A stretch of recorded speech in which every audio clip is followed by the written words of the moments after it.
Hello students, कैसे हैं आप? Very good. ओके स्टूडेंट्स, अभी इसके प्रीवियस क्लास में आपने एनालॉजी देखा था इलेक्ट्रोस्टैटिक्स और मैग्नेटिज्म में कि किस तरीके से इलेक्ट्रोस्टैटिक्स के पैरेलल ही मैग्नेटिज्म चलता है। अगर इलेक्ट्रोस्टैटिक्स में डिफरेंट टर्म्स को हम अच्छे से समझ लें तो उसके करस्पॉन्डिंग मैग्नेटिज्म में भी अलग अलग टर्म्स को आसानी से समझा जा सकता है। मीन्स जो चीज़ इलेक्ट्रोस्टैटिक्स में इलेक्ट्रिक फील्ड होती है जो कि चार्ज एट रेस्ट और चार्ज इन मूविंग दोनों के द्वारा प्रोड्यूस की जाती है, सेम उसी तरीके से मैग्नेटिज्म में मैग्नेटिक फील्ड होती है जो कि एक केवल मूविंग चार्ज के द्वारा प्रोड्यूस की जाती है। इलेक्ट्रोस्टैटिक्स में एक सिंगल चार्ज, जिसे आप मोनोपोल बोलते हैं, का एग्जिस्टेंस होता है। वहाँ पर एक सिंगल चार्ज एग्जिस्ट करता है, वो प्लस हो या माइनस हो, मोनोपोल का एग्जिस्टेंस है और उस मोनोपोल की वजह से इलेक्ट्रिक फील्ड प्रोड्यूस होती है। लेकिन मैग्नेटिज्म में कोई एक सिंगल चार्ज या मोनोपोल का एग्जिस्टेंस आज तक नहीं खोजा गया है, आज तक नहीं डिस्कवर किया गया है। यहाँ पर सिंगल मोनोपोल्स या सिंगल पोल्स प्लस एम या माइनस एम या नॉर्थ या साउथ अकेले एग्जिस्ट नहीं करते हैं, इसलिए मोनोपोल का एग्जिस्टेंस मैग्नेटिज्म में नहीं है। दूसरी बात, आपने देखा कि वहाँ पर इलेक्ट्रिक फील्ड का सोर्स एक मूविंग चार्ज या चार्ज एट रेस्ट है, जबकि मैग्नेटिक फील्ड का सोर्स मैग्नेट है, मूविंग चार्ज है, करंट है, चेंजिंग इलेक्ट्रिक फील्ड है। ये मैग्नेटिक फील्ड के सोर्स हैं। हमने आपको बताया कि जो रोल वहाँ पर चार्ज प्ले करता है वही रोल यहाँ पर जो है Q into V means charge in motion या मैग्नेटिक पोल स्ट्रेंथ वही रोल प्ले करती है। ओके, और हम लोगों ने potential energy, work done, torque, magnetic field, ये डिफरेंट फैक्टर्स डिस्कस किए थे।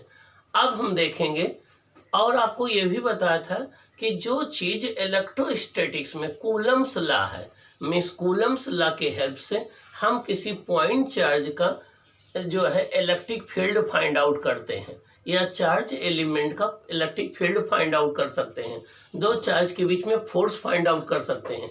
वही चीज़ यहाँ बायोट-सेवर्ट लॉ है। बायोट-सेवर्ट लॉ के हेल्प से हम करंट एलिमेंट के द्वारा प्रोड्यूस किया गया मैग्नेटिक फील्ड निकाल सकते हैं। अब वहाँ पर गॉस लॉ इन इलेक्ट्रोस्टैटिक्स जो है उसी के करस्पॉन्डिंग हम यहाँ गॉस लॉ इन मैग्नेटिज्म पढ़ेंगे कि गॉस लॉ इन मैग्नेटिज्म क्या होता है, वो हमें क्या बताता है, उससे हमें क्या इंफॉर्मेशन मिलती है। आइए हम देखते हैं गॉस लॉ इन मैग्नेटिज्म। तो देखिए, मैग्नेटिज्म एंड गॉस लॉ, हमें देखना है कि मैग्नेटिज्म क्या होता है और गॉस लॉ को हम मैग्नेटिज्म में कैसे अप्लाई करें। गॉस लॉ मैग्नेटिज्म में क्या मीनिंग देता है, क्या इंटरप्रिटेशन देता है, हमें क्या बताता है। आइए देखें। गॉस लॉ ये कहता है कि किसी भी क्लोज्ड सरफेस से पास होने वाला total magnetic flux always zero होता है। गॉस लॉ ये कहता है कि किसी क्लोज्ड सरफेस से, चाहे वो जिस शेप का हो, चाहे जिस साइज का हो, पास होने वाला net magnetic flux always zero होता है। देखिए, according to Gauss law in magnetism, Gauss law magnetism के according the net magnetic flux through any closed surface is always zero. Means किसी भी क्लोज्ड सरफेस से पास होने वाला नेट मैग्नेटिक फ्लक्स या total magnetic flux always zero होता है। क्या ऑलवेज जीरो होता है?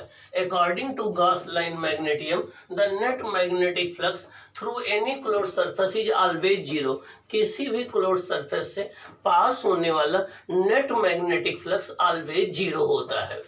या हम इसको दूसरे अनदर वर्ड्स में क्या कर सकते हैं, this law implies that the number of magnetic field lines leaving any close surface is always equal to the number of magnetic field lines entering it. किसी भी क्लोज सरफेस से जितनी magnetic line of force leave करती हैं उतनी ही magnetic field lines उसको enter करती हैं। मीन्स जितना आउटगोइंग फ्लक्स होता है उतना ही इनकमिंग फ्लक्स होता है, इसलिए नेट फ्लक्स क्या होता है, जीरो होता है। प्रूफ, सपोज अब हमने ये कोई क्लोज सरफेस देखिए इरेगुलर शेप का कंसीडर कर लिया है, ये मैग्नेटिक फील्ड बी में रखा हुआ है और इसका हमने एक small area element delta small vector area element delta S ले लिया है, जिसके एरिया वेक्टर की डायरेक्शन एन कैप के अलॉन्ग है। एन कैप मैग्नेटिक फील्ड से थीटा एंगल बना रहा है। तो देखिए suppose a close surface S is held in uniform magnetic field B. ये यूनिफॉर्म मैग्नेटिक फील्ड बी है, इसमें हाँ एक सरफेस एस रखा हुआ है, हमने एक क्लोज सरफेस एस कंसीडर कर लिया। We can consider a small vector area element delta S magnetic flux passing through this area element is delta phi b equal to b dot delta S।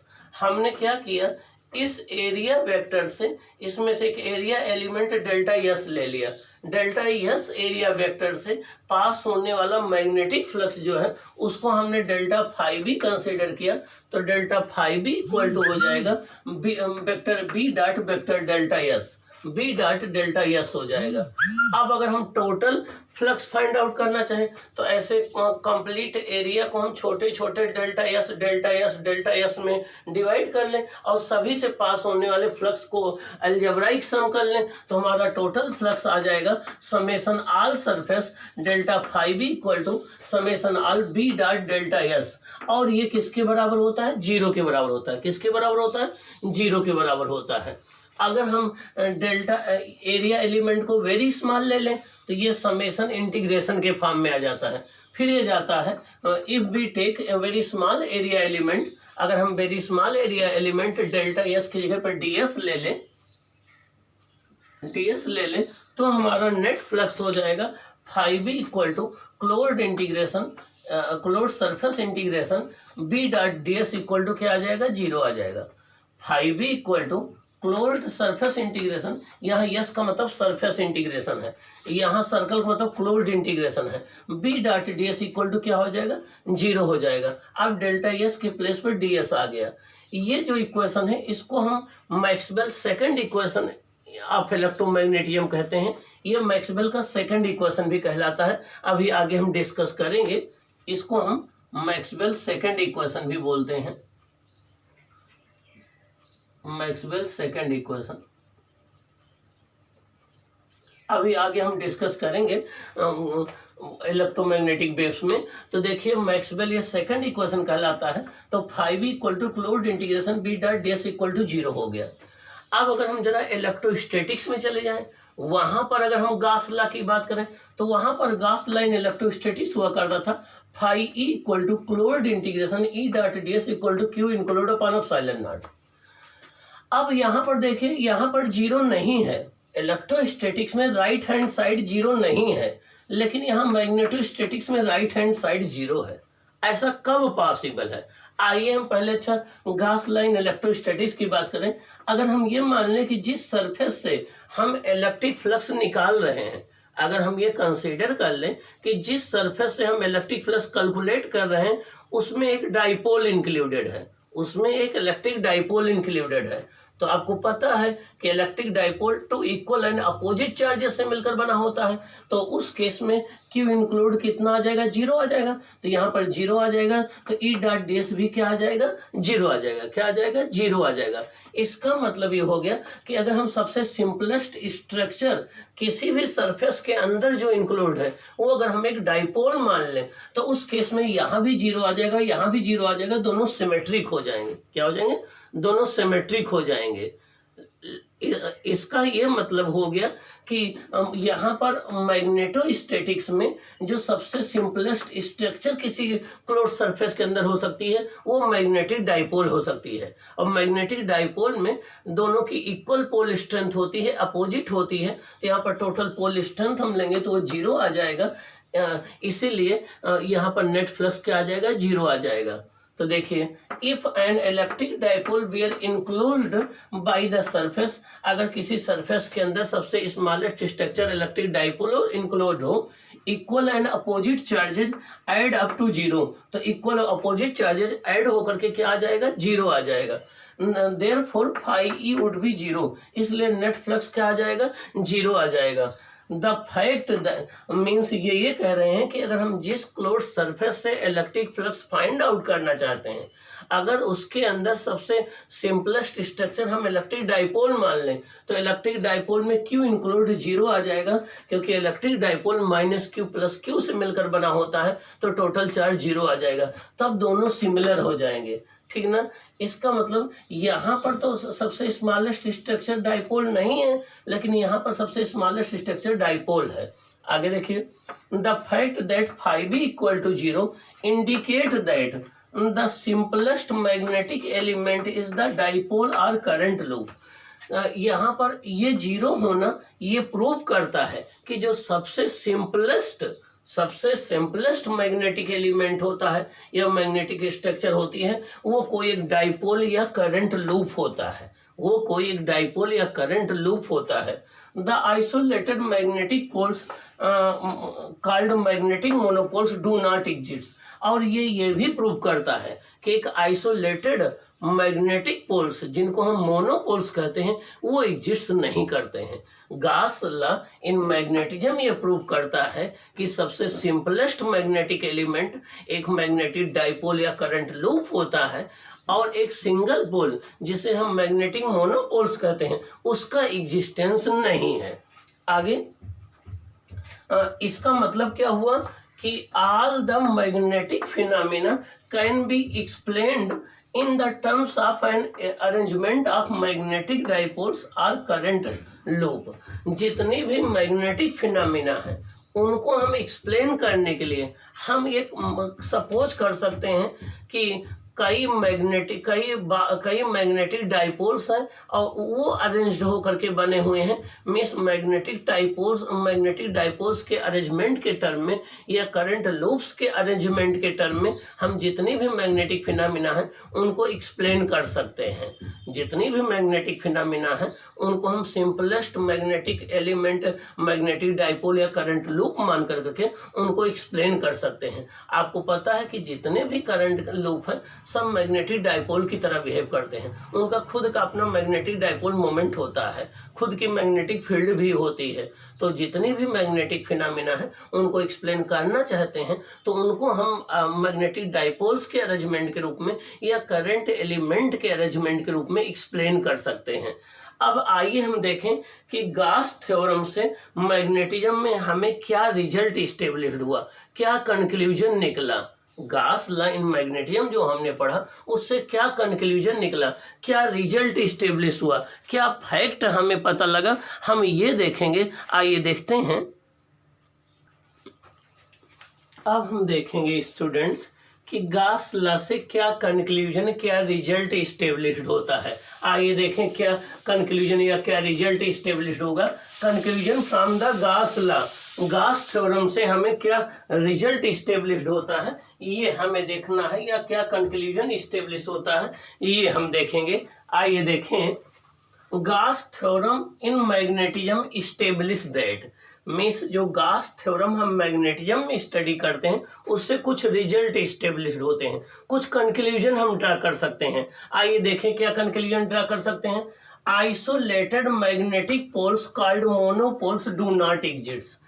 Means isolated magnetic poles जिनको हम monopoles कहते हैं, isolated magnetic poles को क्या कहते हैं, monopoles कहते हैं। जैसे आइसोलेटेड फ्री चार्ज को मोनोपोल्स कहते हैं, वैसे आइसोलेटेड मैग्नेटिक पोल्स को मोनोपोल्स कहते हैं। डू नॉट एग्जिस्ट, इनका एग्जिस्टेंस नहीं होता। गॉस लाइन मैग्नेटिज्म से हम ये कंक्लूजन निकाल सकते हैं कि आइसोलेटेड मैग्नेटिक पोल्स, जिन्हें हम मोनोपोल्स कहते हैं, वो एग्जिस्ट नहीं करते। दूसरा कंक्लूजन क्या है? In magnetism there is no counterpart of isolated free charge in electricity. Means electricity में जो एक फ्री चार्ज होता है, आइसोलेटेड फ्री चार्ज होता है, जिसको हम मोनोपोल कहते हैं, जैसा कि इलेक्ट्रिसिटी में एक फ्री आइसोलेटेड चार्ज होता है या आइसोलेटेड फ्री चार्ज होता है, वैसा मैग्नेटिज्म में इसका सिमिलरिटी या इसके एनालॉगस कुछ नहीं होता है। जिस प्रकार से इलेक्ट्रिसिटी में आइसोलेटेड फ्री चार्ज होता है, वैसा मैग्नेटिज्म में कुछ नहीं होता है। Magnetic poles always exist in unlike pairs of equal strength.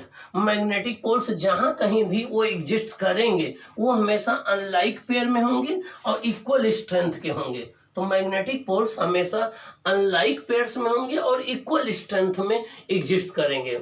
Note आइए देखें। अब गॉस लॉ को प्रूव करना आसान हो गया।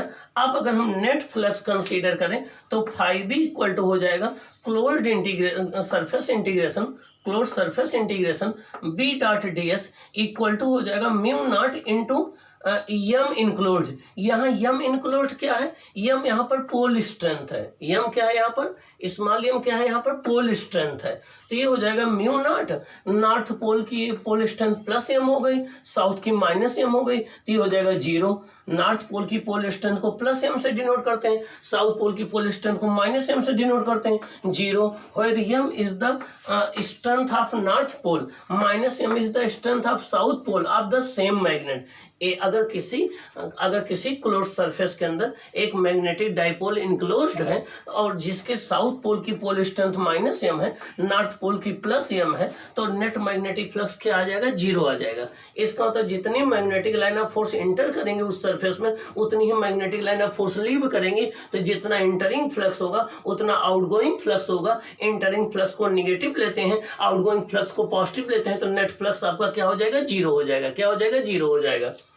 दूसरा, there can be magnet with no poles. बिना पोल के मैग्नेट हो सकते हैं। टोराइड की बात करो, जो एक मैग्नेटाइज्ड रिंग होती है, तो टोराइड की बात करें, उसमें कोई पोल नहीं होते हैं, लेकिन वो मैग्नेट की तरह बिहेव करता है, मैग्नेट होता है।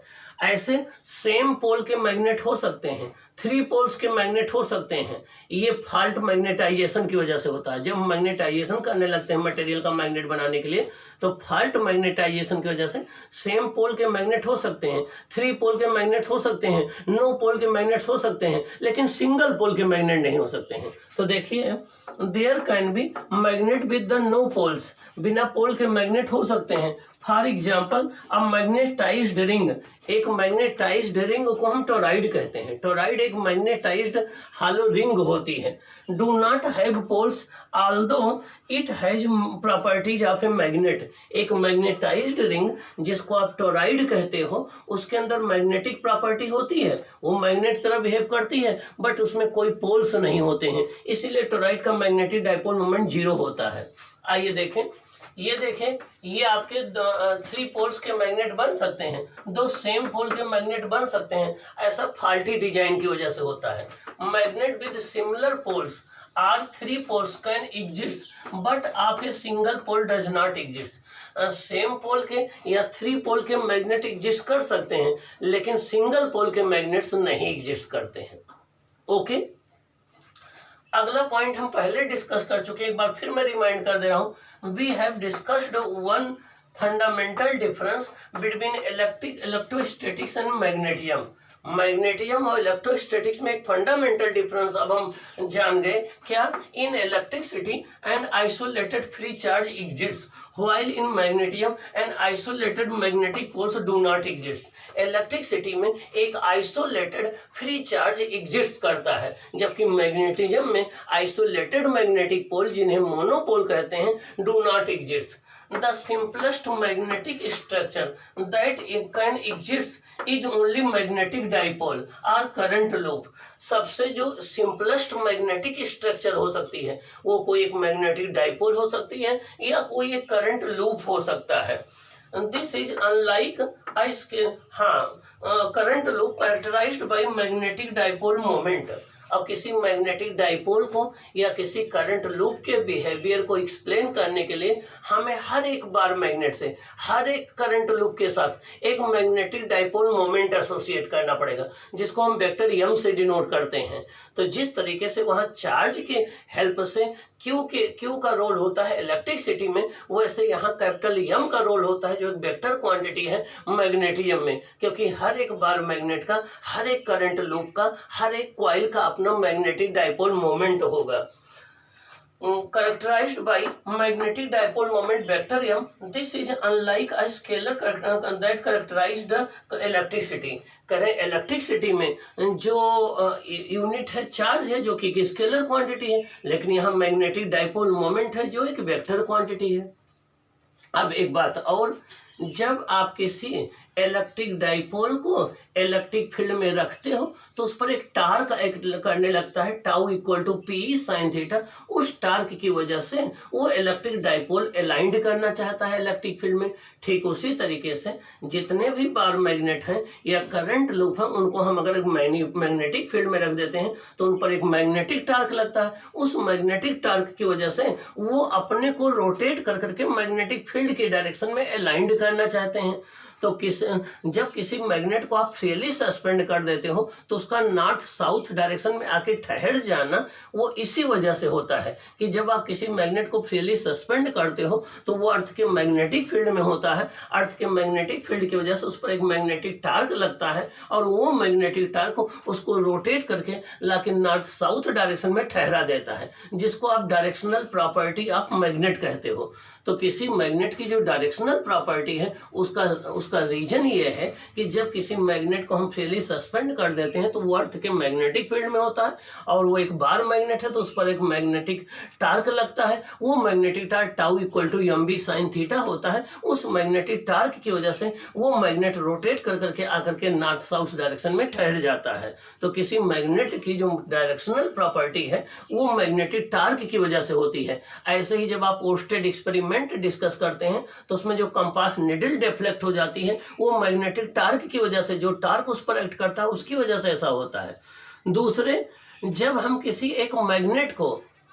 मैग्नेट को एक अनमैग्नेटाइज्ड जो है मैग्नेटिक मटेरियल के पास ले आए, उससे टच करा दें या उससे दूर रखें, तो अनमैग्नेटाइज्ड मटेरियल में मैग्नेटिज्म प्रोड्यूस हो जाता है और उसमें अपोजिट पोल्स प्रोड्यूस होते हैं, जिससे ये मैग्नेट उसको अट्रैक्ट कर लेता है। यही रीजन है कि आयरन जो वो मैग्नेट जो है, आयरन कोबाल्ट निकल जो मैग्नेटिक मटेरियल हैं, उन चीज़ों को अपनी ओर अट्रैक्ट करता है। तो अट्रैक्शन की जो प्रॉपर्टी है वो इंड्यूस्ड मैग्नेटिज्म की वजह से है। जो अट्रैक्शन की प्रॉपर्टी है वो इंड्यूस्ड मैग्नेटिज्म की वजह से है। इंड्यूस्ड मैग्नेटिज्म का मतलब ये हो गया कि जब किसी हम एक मैग्नेट को एक अनमैग्नेटाइज्ड मैग्नेटिक मटेरियल के पास ले आते हैं तो जो अनमैग्नेटाइज्ड मैग्नेटिक मटेरियल है, आयरन है या कोबाल्ट है या निकिल है, उसमें इंड्यूस्ड मैग्नेटिज्म आ जाता है। और वो इंड्यूस्ड मैग्नेटिज्म में जो पोलरिटी प्रोड्यूस होती है, पहले से जो पोलरिटी प्रेजेंट है उसके अपोजिट डायरेक्शन में प्रोड्यूस होती है, इसलिए उसकी तरफ अट्रैक्ट हो जाता है।